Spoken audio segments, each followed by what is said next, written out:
In Africa's biggest cities, people trust these professionals with their lives, their children, their most sacred traditions. But what if I told you that 5 of them weren't human at all?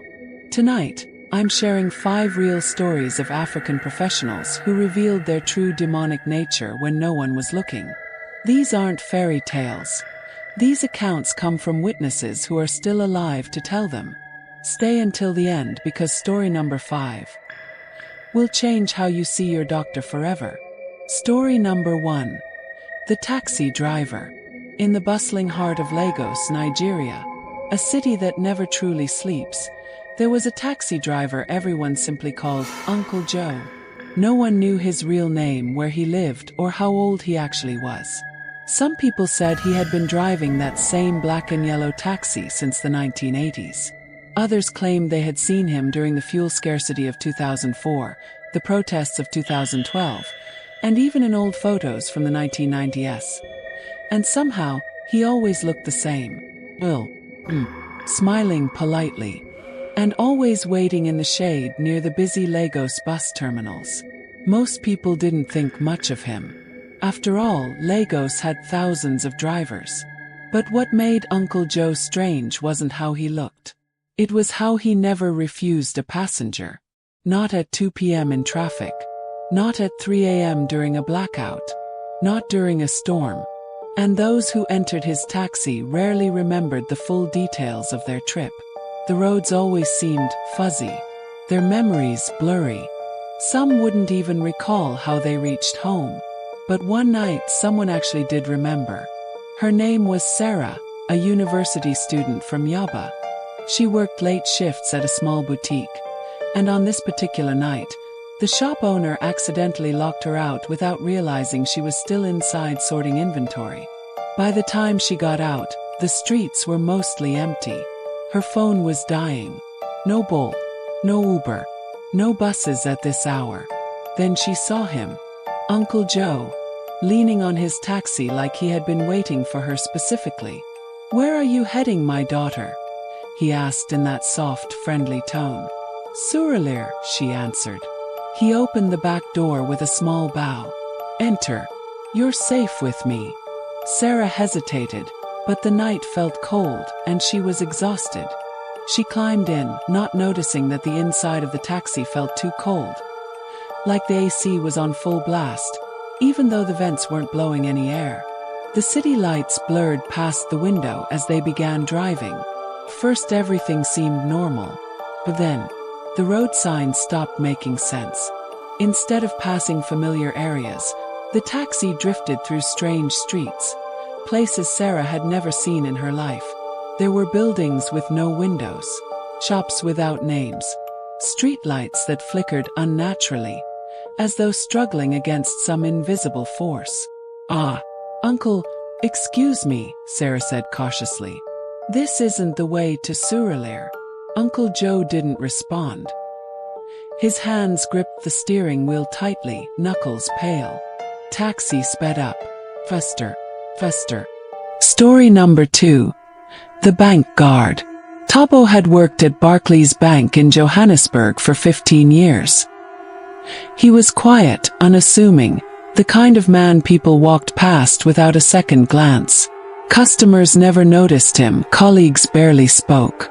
And that suited him perfectly, because Tabo had learned a secret no one else could see. The night the blackout happened, the city went silent. Lights flickered and died.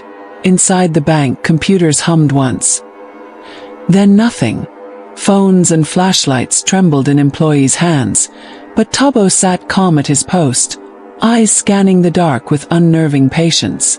Started subtly. A flicker on the security monitors. A shadow that moved differently. First, employees thought it was a glitch. But then the shadow began to act with intent, gliding through walls, stretching along corridors, passing through locked doors. It was Tabo, and not Tabo. Mrs. Bota, the diligent loan officer, stayed late that night, unaware of the presence following her. By the time anyone noticed she was gone, it was too late. Her body was found cold, her account emptied. Every cent transferred to a bank that didn't exist. Panic rippled through the staff. Authorities investigated, but cameras showed the impossible. Tabo remained seated at his post while his shadow moved freely through the building, systematically taking. It didn't just steal money. It took the sense of security, the lives carefully built over years. Rumors swirled. Some whispered he was cursed.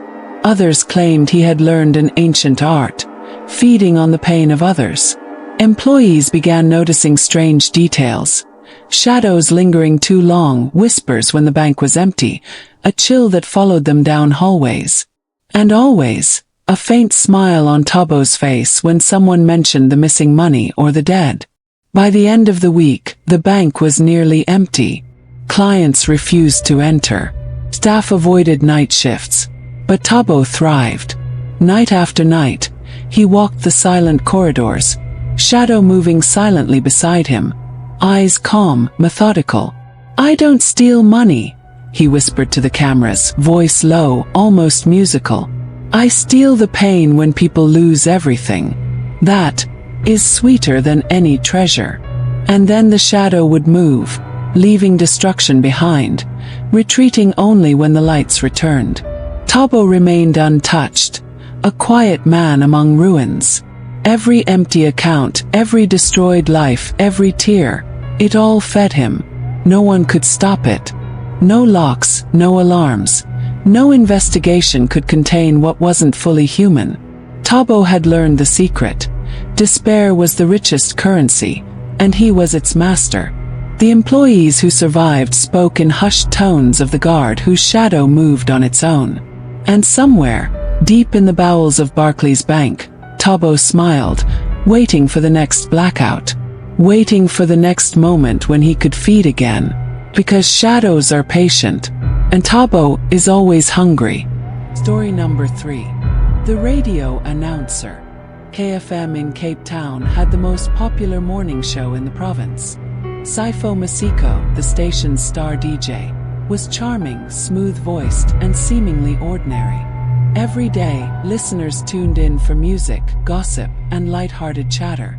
But behind the microphones and studio glass, something far stranger was happening. 3 months ago, the station began receiving calls that no one could explain. 8 different listeners, all on separate nights, reported the same unsettling phenomenon. During late-night requests, they claimed voices of deceased loved ones spoke through the radio. Voices unmistakably theirs, calling, crying, or whispering secrets from beyond the grave.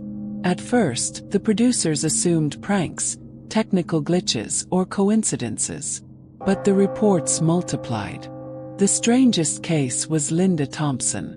She called in one night, requesting her favorite song for her husband, who had died in a car accident weeks earlier. As the song played, a voice spoke over the station, clear and calm. It was her husband, telling her he loved her and that he was safe. Linda's relief turned to horror when the station manager received another call. This one from Linda herself, still on the line, sobbing. She had just learned that her husband had died that very day. In the same accident. 2 realities had collided in the radio waves. The studio began investigating.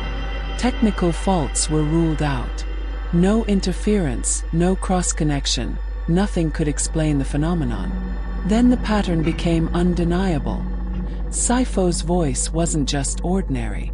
Carried something else, a resonance, a frequency, a power that could reach across the boundary between life and death. What started as music requests had transformed into a conduit. Saifo had unknowingly been broadcasting to the dead for months. His words traveling beyond the veil. Colleagues noticed subtle changes in him. Saifo seemed distant, often staring into empty corners of the studio as if listening to something others couldn't hear. Late at night, when the building was empty, faint whispers sometimes leaked from the microphones. When asked, Saifo claimed he was practicing voice modulation, but those who heard the whispers knew better. The voices were too human, too intimate, too alive to be merely echoes or effects.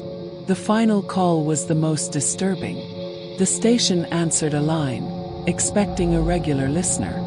But a voice, clear, warm, and impossibly familiar, spoke directly into the studio.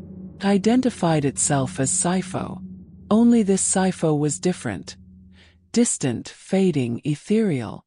It asked for prayers. From the afterlife itself. The phone line went dead, the studio lights flickered, and every technician reported an immediate chill, as if the building itself had exhaled. After that night, the station went silent. Sifo was never seen on air again. Some say he vanished, drawn into the same dimension he had inadvertently opened. Others whisper that if you tune into KFM late at night, you can still hear faint music and a voice calling, not from the studio, but from somewhere beyond. And sometimes when you least expect it, that voice will call your name. Story number 4. The Barber. In Accra's busiest barbershop, Kofi was a local legend, known as the healer. He wasn't just admired for his skill with scissors. He had a peculiar charm that drew clients in. Before every haircut, he would gently touch a client's forehead and murmur something in Twi. Everyone assumed it was a blessing, a tiny prayer for protection, health, or good fortune. No one questioned it, until the blessings began to manifest. In the worst ways possible. Started subtly. A young man, nervous about a looming job interview, visited Kofi. The barber touched his forehead, whispered his words, and sent him on his way. The next day, the man was fired. Not for incompetence, but in a cruel twist of fate that left him scrambling and humiliated. Seemed like coincidence. But then the incidents escalated. A woman came in, afraid her husband was unfaithful.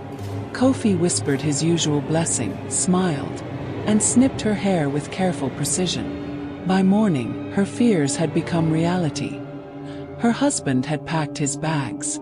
Divorce papers arrived, and the barbershop buzzed with hushed speculation. Fear, it seemed, had a way of finding its mark. Clients who worried about their health fell ill. Those afraid of financial ruin went bankrupt. And some, consumed by the terror of loneliness, vanished entirely, never seen again. The barbershop, once a place of laughter and casual gossip, had transformed into a crucible of human dread. Each chair became a stage for someone's deepest fear to perform itself. And Kofi was the conductor. One evening, as the sun dipped low over Accra, a brave young man stayed behind after his haircut. He watched Kofi fold his scissors, muttering incantations in the dim light. The tools in Kofi's hands seemed to shift, stretching and twisting, transforming from ordinary barber scissors into sharp, ritualistic instruments that gleamed in the shadows. "I'm not a barber," Kofi whispered, eyes glinting with a strange fire. "I'm a fear farmer. I plant your nightmares and harvest your suffering. This barbershop, it's my plantation." The young man tried to flee, but the door slammed shut as if held by invisible hands. Outside, the neon sign flickered, casting elongated shadows over the deserted street. Inside, the barbershop was alive with whispers, voices of those who had come in afraid and left broken. Kofi moved between the chairs like a gardener tending his crops, scissors, or whatever they had become, glinting with malicious precision. By morning, the street outside was quiet again. No one dared enter the barbershop until the next day, when unsuspecting clients arrived, unaware of the ritual waiting for them. Kofi welcomed them with the same gentle smile, touching foreheads, whispering in Twi. And with each whispered word, a new seed of fear was planted, waiting to grow into a nightmare. The barber's chair always turned someone's dread into reality. The barbershop thrummed with quiet power. And Kofi was always patient, always hungry, because fear, he had learned, was the richest harvest of all. Story number 5. The Doctor. Dr. Nkem at Lagos University Teaching Hospital was a legend. He had saved 847 lives, or so the records claimed. Parents adored him, nurses trusted him, and colleagues marveled at his skill. Children who should have perished walked out of his ward alive, and every life seemed proof of his brilliance. No one suspected the truth. It began with a morgue attendant, a quiet man who noticed something impossible. Some of the children Dr. Nkem had declared dead bore the unmistakable signs of poisoning, not with ordinary toxins, but with a substance known only in ancient Nigerian rituals. It was called Eshu's kiss, a dark curse said to drain a child's life force while masking itself as healing. Those who knew of the legend spoke of it in whispers, warning that the practitioner grows stronger with every soul stolen. Investigations revealed a horrifying pattern. Children who spent weeks in Dr. Nkem's care often weakened mysteriously before their recovery. The doctor's hands never trembled. His charts were meticulous, but every procedure, every potion he administered, drew more than blood. Slowly, invisibly, the children's vitality fed him. Their innocence, their fear, their hope, all became sustenance. Parents, grateful for minor improvements, thanked him, unaware that their gratitude empowered him further. Nurses noticed his vitality growing, a strange light in his eyes, though no explanation could be found. Some whispered that he had been practicing medicine for centuries. His human form sustained by the stolen life force of hundreds of children. The first confrontation came quietly. One evening, the morgue attendant followed Dr. Nkem after a late shift. The doctor stood in the shadows of the abandoned ward, murmuring words in an ancient tongue, hands hovering over a small, pale body. When caught, he did not panic. He did not even blink. Instead, he smiled, a smile that revealed teeth filed to sharp points, gleaming under the flickering fluorescent lights. "I don't save children," he said, voice low like whispering bones. "I harvest them. Their innocence feeds me, and their parents' gratitude gives me power. I have been practicing medicine for 200 years, and I have 847 children to prove it." Panic surged through the attendant, but Dr. Nkem's aura was overwhelming. There was no arguing with him, no reasoning.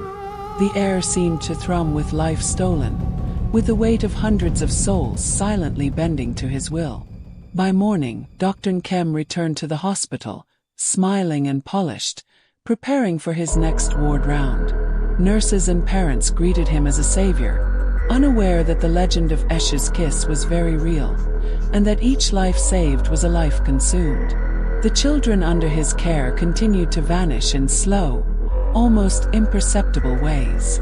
Their parents clutched onto hope, never realizing that their gratitude only strengthened the immortal doctor hiding in plain sight. And Dr. Nkem waited patiently, sharpening his hands, plotting the next century of his practice. Because innocence, he knew, was the richest medicine of all. These 5 professionals walked among us for years, hiding their true nature behind society's trust. The question is, who in your life is wearing a disguise? Have you encountered any of these demons? Comment below and tell me your story. And remember, sometimes the person you trust the most is the one you should fear the most.